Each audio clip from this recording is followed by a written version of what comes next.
Hello friends, welcome to Richu's kitchen. இன்றைக்கி நம்ம கிச்சனில் நெல்லிக்காய் ரசம் எப்படி செய்கிறதுன்னு பார்க்கலாம்.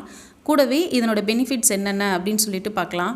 வீடியோக்குள்ளே போகிறதுக்கு முன்னாடி நம்ம சேனலை இது வரைக்கும் சப்ஸ்கிரைப் பண்ணலைன்னா சப்ஸ்கிரைப் பண்ணிக்கோங்க. கூடவே பக்கத்தில் இருக்க பெல் ஐக்கானை கிளிக் பண்ணிவிட்டு ஆளுங்கிற ஆப்ஷனையும் கிளிக் பண்ணி வச்சுக்கோங்க. இப்போ வாங்க வீடியோக்குள்ளே போகலாம். இப்போ ஒரு மிக்சரில் ஒரு 4லேருந்து 5 நெல்லிக்காயை அதனோட விதையை எடுத்துகிட்டு இது போல் கட் பண்ணி வச்சுருக்கேன். இப்போ இது ஒரு மிக்சரில் சேர்த்துடலாம். சேர்த்துட்டு கொஞ்சமாக தண்ணி விட்டு நல்லா நைஸாக அரைச்சி எடுத்துக்கலாம். அரைச்சி எடுத்ததுக்கப்புறமா நம்ம நார்மலாக ஃபில்டரில் நல்லா ஃபில்டர் பண்ணி எடுத்துக்கோங்க. நம்ம அப்படியேவும் சேர்த்துக்கலாம். பட் ஃபில்டர் பண்ணி எடுத்துக்கிறப்போ அந்த திப்பியாக இருக்கிறது இல்லாமல் இருக்கும். இது வந்து ஆப்ஷனல் தான். நம்ம ஃபில்டர் பண்ணாலும் பண்ணிக்கலாம், இல்லைனா அப்படியேவும் நம்ம ரசத்தில் சேர்த்துக்கலாம். இப்போ நல்லா ஃபில்டர் பண்ணி எடுத்துக்கிறேன். எடுத்ததுக்கப்புறமா நம்ம நார்மலாக ரசத்தில் ஆட் பண்ணுற மாதிரி கருவேப்பிலை, கொத்தமல்லி சேர்த்துக்கலாம்.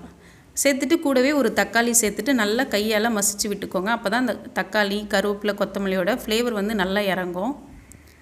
இப்போ நல்லா மசிச்சு எடுத்ததுக்கப்புறமா இதில் ஒரு 1/2 டீஸ்பூன் மஞ்சள் தூள் சேர்த்துக்கலாம். கூடவே இந்த ரசத்துக்கு தேவையான அளவு உப்பு சேர்த்துக்கலாம்.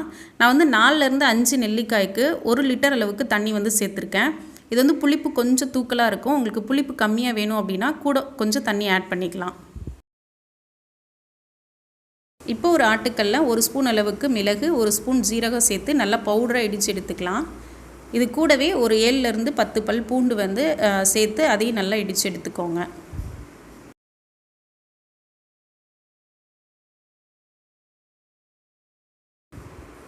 இப்போ எல்லாம் நல்லா பவுடராக இடித்து எடுத்ததுக்கப்புறமா நம்ம ரெடி பண்ணி வச்சுருக்க ரசத்தில் ஆட் பண்ணிக்கலாம்.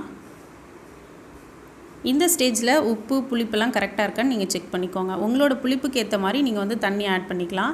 நான் 4லேருந்து 5 நெல்லிக்காய் சேர்த்ததுனால 1 லிட்டர் அளவுக்கு தண்ணி ஆட் பண்ணியிருக்கேன். இது 4லேருந்து 5 பேருக்கு தாராளமாக போதும். இப்போ ரெடி பண்ணியாச்சு. இதுக்கு தாளிப்பு கொடுத்துடலாம். ஒரு கடாயில் 1 ஸ்பூன் அளவுக்கு எண்ணெய் ஆட் பண்ணிக்கிறேன். எண்ணெய் நல்லா காஞ்சதுக்கப்புறமா கடுகு, உளுத்தம் பருப்பு சேர்த்துக்கலாம். இது நல்லா பொரிஞ்சதுக்கப்புறமா ஒரு 2 பச்சை மிளகாய், ஒரு வரமிளகாய் சேர்த்துட்டு இதையும் நல்லா பொரிய விட்டுருங்க. கூடவே பெருங்காயத்தூள் கொஞ்சமாக சேர்த்துக்கோங்க. இந்த ஸ்டேஜில் நீங்கள் பெருங்காயத்தூள் சேர்த்திங்க அப்படின்னா ரசம் நல்லா ஃப்ளேவராக இருக்கும். கூடவே ஃப்ரெஷ்ஷாக கொஞ்சமாக கருவேப்பிலையும் சேர்த்துட்டு எல்லாம் நல்லா பொரிஞ்சதுக்கப்புறமா நம்ம ரெடி பண்ணி வச்சுருக்க ரசத்தை ஆட் பண்ணிக்கலாம்.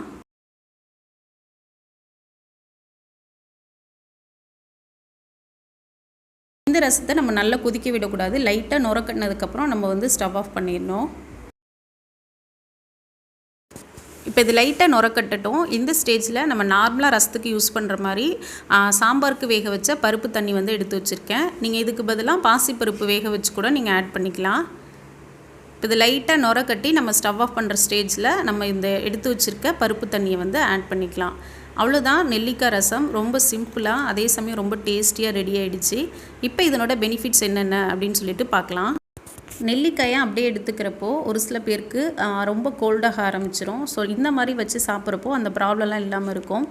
நெல்லிக்காயில் விட்டமின் சி அதிகமாக இருக்குதுன்னு எல்லாருக்குமே தெரியும். அது மட்டும் இல்லாமல் இதில் நம்ம கருவேப்பிலை, கொத்தமல்லி, தக்காளி இதெல்லாம் சேர்த்துக்கிறதுனால இதிலெல்லாம் அயன் கண்டென்ட் அதிகமாக இருக்குது. ஸோ இந்த காம்பினேஷனில் நம்ம சாப்பிட்டோம் அப்படின்னா உடம்புக்கு ரொம்பவே நல்லது.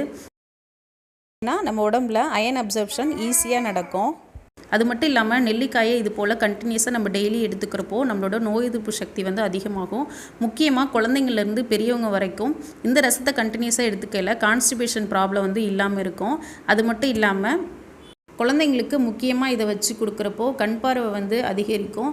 ஏன்னா இப்போ இருக்க சுச்சுவேஷனில் குழந்தைங்க அடிக்கடி மொபைல், லேப்டாப், டிவின்னு சொல்லிட்டு பார்த்துட்டு கண்ணாடி போடுற சுச்சுவேஷன் அதிகமாகவே இருக்குது.